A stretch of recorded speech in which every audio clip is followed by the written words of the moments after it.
സ്വർണ്ണക്കൊള്ളയുടെ അന്വേഷണവുമായി ബന്ധപ്പെട്ട് ഇടക്കാല റിപ്പോർട്ട്, ആദ്യ റിപ്പോർട്ട് അത് ഹൈക്കോടതിക്ക് നൽകിയിരിക്കുന്നു. അന്വേഷണ സംഘ തലവൻ നേരിട്ടെത്തി ഈ റിപ്പോർട്ട് ഹൈക്കോടതിക്ക് കൈമാറുകയായിരുന്നു.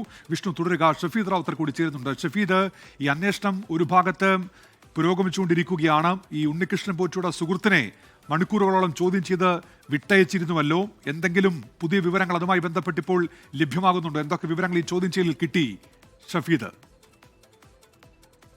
ഗൗരവമുള്ള കാര്യം എന്ന് പറയുന്നത്, ഒന്ന്, അനന്തസുബ്രഹ്മണ്യത്തിന്റെ ചോദ്യം ചെയ്യൽ അത് മണിക്കൂറുകൾ നീണ്ടു. അതിനുശേഷം അത് പൂർത്തിയാക്കി അനന്തസുബ്രഹ്മണ്യത്തെ വിട്ടയച്ചു. ഉണ്ണികൃഷ്ണൻ പോറ്റി ഇപ്പോഴും SITയുടെ കസ്റ്റഡിയിൽ തുടരുന്നു. ഇതുവരെയും പ്രത്യക്ഷമായി ഉണ്ണികൃഷ്ണൻ പോറ്റിയെ കൊണ്ടൊരു തെളിവെടുപ്പിലേക്ക് അന്വേഷണ സംഘം കടന്നിട്ടില്ല. ഇന്ന് ഹൈക്കോടതിയിൽ അന്വേഷണ സംഘം കൊടുക്കുന്ന അന്വേഷണ പുരോഗതി റിപ്പോർട്ട് നിർണായകമാണ്. കാരണം ശബരിമല സ്വർണ്ണക്കൊള്ളയുമായി ബന്ധപ്പെട്ട് ഇതുവരെ മാധ്യമങ്ങളിലൂടെ പുറത്തു വന്ന വിവരമല്ല ഇപ്പോൾ അന്വേഷണ സംഘം എത്തി നിൽക്കുന്നതിനേക്കാൾ കുറച്ചുകൂടി അപ്ഡേറ്റഡ് ആയിട്ടുള്ള വിവരങ്ങൾ അന്വേഷണ സംഘത്തിന് ലഭിച്ചിട്ടുണ്ട്. അതിനൊക്കെ അപ്പുറത്തേക്ക് അതിനകത്ത് അവർ സീക്രട്ട് സ്വഭാവം പുലർത്തിയിട്ടുണ്ട്. നമ്മൾ ആരും അറിയാതെ, അതല്ലെങ്കിൽ മാധ്യമങ്ങളോ മറ്റുള്ളവരോ അറിയാതെ അന്വേഷണ സംഘം ബാംഗ്ലൂരിലും ചെന്നൈ സ്മാർട്ട് ക്രിയേഷൻസിലും ഹൈദരാബാദിലും അടക്കം നടത്തിയ പരിശോധനയുടെ കണ്ടെത്തലുകളുടെ മറ്റു ചില രഹസ്യമായി ചോദ്യം ചെയ്യലിനടക്കം വിവരങ്ങൾ ഇന്നത്തെ അന്വേഷണ പുരോഗതി റിപ്പോർട്ടിൽ ഉണ്ടാകുമെന്നുള്ളതാണ് ഏറ്റവും സുപ്രധാനമായിട്ടുള്ള വിവരം. അനന്തസുബ്രഹ്മണ്യത്തെ ഈ തൽക്കാലത്തേക്കിന് അറസ്റ്റ് ചെയ്യാതെ വിട്ടതുപോലും അതിന്റെ ഭാഗമാണ് എന്നൊരു പക്ഷേ നമുക്ക് വിലയിരുത്തേണ്ടി വരും. ഏതായാലും അത്രയും പ്രാധാന്യമുള്ള റിപ്പോർട്ട് കോടതിയിലേക്ക് വരുമ്പോൾ കോടതി അത് വളരെ ഗൗരവത്തിലെടുക്കുകയും മാത്രമല്ല അതീവ രഹസ്യ സ്വഭാവം അതിനകത്ത് പുലർത്തുകയും ചെയ്തിട്ടുണ്ട്. റാന്നി കോടതിയിൽ ഉണ്ണികൃഷ്ണൻ പോറ്റിയെ ഹാജരാക്കുന്ന സമയത്തും കോടതി അടച്ചിട്ട മുറിയിലായിരുന്നു ചേർന്നിരുന്നത്. മാത്രവുമല്ല അന്ന് പ്രതിഭാഗം അഭിഭാഷകനെയും പ്രോസിക്യൂട്ടറെ അടക്കം കോടതി അവിടെ പരിഗണിച്ചിരുന്നു. അതേസമയം ഹൈക്കോടതിയിലേക്ക് പോകുമ്പോൾ അതിന്റെ സ്വഭാവം മാറുന്നു.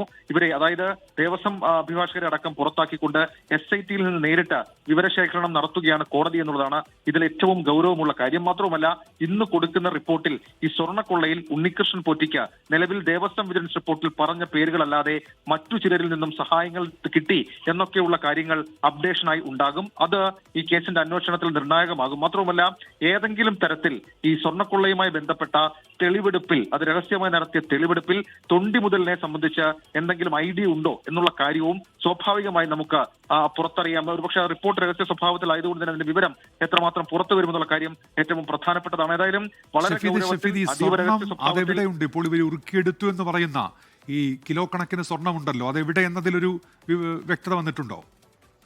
അന്വേഷണ സംഘത്തിന് അത് സംബന്ധിച്ച സൂചനകളുണ്ട്. എന്നാൽ ഏതെങ്കിലും തരത്തിൽ അത് മാധ്യമങ്ങൾ വഴി ഈ ഘട്ടത്തിൽ പുറത്തേക്ക് വരാൻ അന്വേഷണ സംഘം ആഗ്രഹിക്കുന്നില്ല. മാത്രമല്ല അവർ കരുതുന്നുമില്ല. അത് കോടതിക്ക് മുൻപിൽ അവതരിപ്പിക്കുക, അതിനുശേഷം പൂർണ്ണ റിപ്പോർട്ട് അതല്ലെങ്കിൽ അന്തിമ റിപ്പോർട്ട് കൈമാറുന്ന ഘട്ടത്തിലായിരിക്കും അതിനൊക്കെ ഒരു വ്യക്തത ഉണ്ടാവുകയുള്ളൂ എന്നുള്ളതാണ് ഏറ്റവും സുപ്രധാനമായിട്ടുള്ള കാര്യം. നമ്മൾ ഇന്നലെയും പറഞ്ഞിരുന്നു, അന്വേഷണ സംഘം നമ്മൾ ഇപ്പോൾ ഈ പറയുന്ന വിവരങ്ങളിലല്ല, അതിനൊക്കെ അപ്പുറത്തേക്ക് കൂടുതൽ മുന്നിലേക്ക് പോയി എന്നുള്ളതാണ് ഏറ്റവും പ്രധാനപ്പെട്ട കാര്യം. മാത്രവുമല്ല നമ്മൾ ഈ SITയുടെ അന്വേഷണത്തിൽ വിവരങ്ങളായി പുറത്തു വന്ന മറ്റു ചില പേരുകൾ ഉണ്ടായിരുന്നു.